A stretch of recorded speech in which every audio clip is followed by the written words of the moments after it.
Oi, pessoal, aqui é a professora Loredana Moura e hoje nós vamos terminar o capítulo de equilíbrio químico vendo a parte de equilíbrio iônico. Bora lá? Gente, o equilíbrio iônico, ele é estudado tendo como base a reação de autoionização da água. Pessoal, não se preocupem em decorar isso, porque é só uma explicação de como a gente vai chegar ao resultado final, tá bom? Bora lá, ver direitinho. A reação de ionização da água é a seguinte: duas moléculas de água sofrem uma ionização e viram os íons H3O+ e OH-, tá certo? Esses íons, sendo colocados na equação da constante, aquele K, né, o Kc, fica assim, ó, o H3O+ e o OH- ficam em cima e as duas águas, ou seja, H2O elevado ao quadrado, fica embaixo. Aí, eu vou fazer a seguinte modificação. Vou colocar essa água para o outro lado, multiplicando o K. Fica assim, ó. Esse K, multiplicado por essas duas moléculas de água, ele é chamado aqui de KW. E aí, o KW vai ser a multiplicação dos dois íons, do íon positivo, H3O+, e do íon negativo, OH-. Tá bom? Para frente. Esse Kw, ele é chamado de constante de ionização da água, ok? Bom, aí a gente tem aqui a medida da condutividade elétrica. Isso é uma temperatura ambiente de 25 graus Celsius. Professora, quer dizer que a temperatura tem que ser controlada? Tem, porque se mudar a temperatura, esse valor também vai mudar. Mas, para 25 graus Celsius, foi feita a medida da condutividade elétrica desses íons e deu um valor aproximado de 1 vezes 10 a menos 7 mol por litro. Então, prestem atenção, principalmente nesse 7. Esse menos 7 aí, que vai ser um númerozinho que a gente vai usar bastante aqui. Olha só, se eu substituir esse valor na equação do Kw, que a gente viu no slide anterior, fica assim, ó. 10 a menos 7 vezes 10 a menos 7. Então, o Kw a 25 graus Celsius vale 1 vezes 10 a menos 14 mol por litro. Esse é o valor da constante de ionização da água a 25 graus Celsius. Tá bom? Só uma informação a mais. Sempre que você vir o íon H3O+, ele é característico das substâncias ácidas. E o íon OH- é característico das substâncias alcalinas ou básicas, das bases, tá bom? A partir desses valores, desse estudo da autoionização da água, a gente pode estudar dois potenciais, que é o pH, o potencial hidrogênio-iônico da água, e o pOH, que é o potencial hidroxiliônico. Esses potenciais, eles determinam quão ácido ou quão básico ou quão alcalino é um meio, tá? De acordo com as concentrações do H3O+, e do OH-. É calculado assim, ó. O pH vai ser menos logaritmo de H3O+. Vixe, professora, eu não sei o que é logaritmo, não. Calma, vai dar certo. Só memorize que o pH é baseado na concentração do H3O+. E o pOH vai ser menos log da concentração do OH-, ou seja, eu calculo o pOH baseado na concentração do OH-. É isso que você tem que saber. O pH é baseado no H3O+, o pOH é baseado no OH-. Não misture, se misturar você erra, tá bom? Outra coisa, como as duas concentrações multiplicadas dá 10 a menos 14, que é o Kw, que a gente viu no slide anterior, então a gente pode dizer, calculando esses logaritmos, que o pH mais o pOH de qualquer substância sempre tem que dar um total de 14. Isso a 25 graus Celsius. Lembrem-se, a temperatura não pode mudar. Aí, a gente pode dizer o seguinte das soluções aquosas a 25 graus Celsius. Se uma solução é neutra, quer dizer que o seu pH e o seu pOH são iguais. e são os dois igual a 7. 7 e 7 dá 14 no total, que é a soma dos dois, né? Aqui, na solução neutra, a concentração do H3O+ e do OH- também, as concentrações deles são iguais, tá bom? É 10 a menos 7. Professora, tem escrito aqui 1 vezes 10 a menos 7. É a mesma coisa? É, pessoal, porque qualquer coisa multiplicado por 1 dá ela mesma, tá? Então, eu digo só 10 a menos 7 e não muda nada, tá bom? Quando a solução é ácida, o pH é menor do que o pOH, ou seja, você vai ter soluções ácidas em pHs baixos. Você vai ter a concentração do H3O+ alta e do OH- mais baixa.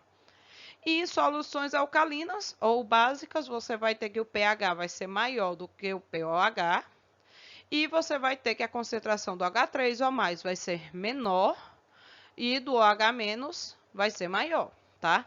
Professor, isso é muito complicado. Gente, não é complicado. Já já a gente vai ver a tabelinha que vai me dizer sobre o pH. Sempre pH e pOH se complementam, tem que dar 14, é a soma dos dois. Então, se tu sabe um, tu sabe o outro.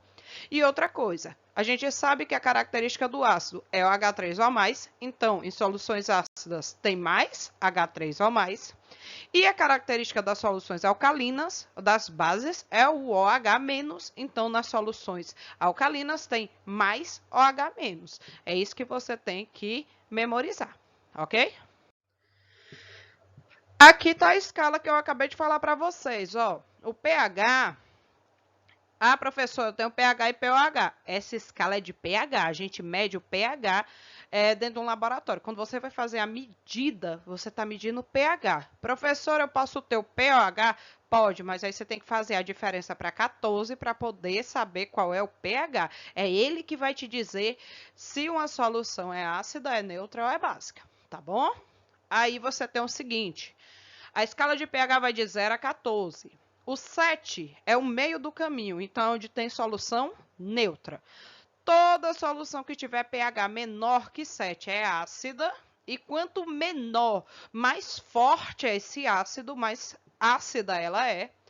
E toda solução que tiver pH maior que 7, até 14, vai ter a sua característica como uma base. E quanto maior for esse pH, quanto mais perto de 14, mais forte vai ser essa base.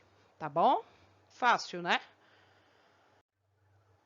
Aqui tem algumas substâncias que são usadas como indicadores ácido-base. Gente, essas substâncias elas são usadas em laboratório para, através das suas colorações, você poder dizer se uma solução é ácida ou é básica.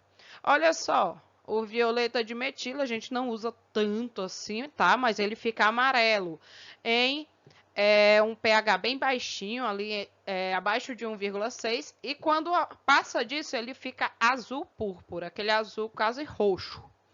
O alaranjado de metila, ele é melhor, porque até 4 e pouquinho ele fica vermelho, quando passa disso ele fica amarelo. Aí dá para você ter uma ideia. Existem escalas de cores que vão te dizer daquela coloração quanto é mais ou menos o pH, e assim a gente faz essa medida. O azul de bromotimol, ele fica amarelo em soluções ácidas e quando vai passando ali entre 6 e 7,6, aí ele vai passando para o pH azul, que é quando você tem as bases.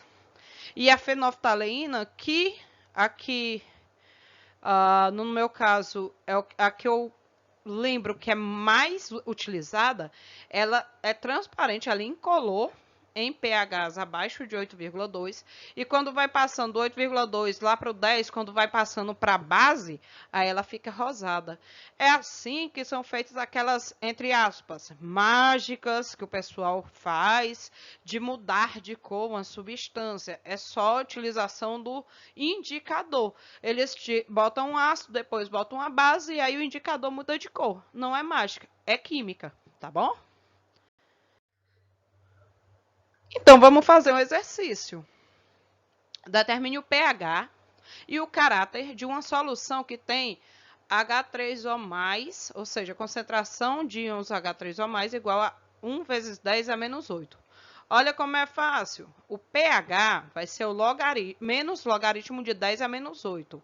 O pH vai ser simplesmente o expoente, 8.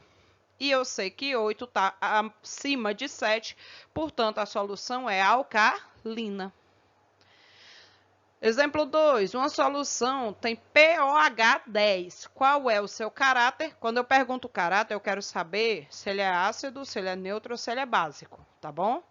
Qual o seu caráter e o seu pH? Gente, se eu tenho pOH 10 e os dois somados dá igual a 14, então 14 menos 10 dá 4, o pH vai ser 4. 4 é abaixo de 7, a solução é ácida. E essa aqui pode ser o exemplozinho mais complicado. Uma solução tem íons H3O+ igual a 0,001. Aqui você tem que transformar esse valor decimal em notação científica. Um número que seja 1 vezes 10 elevado a algum valor. Aqui você vê que é um número menor que 1. Então, essa vírgula, cada vez que ela andar uma casa para o lado direito, você vai somando não, né? Você vai contando menos 1, porque anda para a direita, o expoente da base 10 diminui. Então, você vai ver que para transformar em 1 esse número, você vai andar 1, 2, 3 casas. Aí vai ficar 1 vezes 10 a menos 3, tá?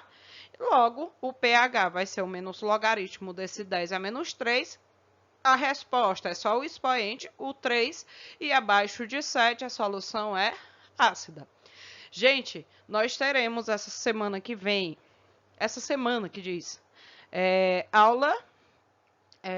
aula de exercícios, e eu espero vocês lá para a gente sanar as dúvidas, fazer mais exercícios, porque essa matéria é bem facinha, mas precisamos exercitar, tá bom? Eu espero vocês lá.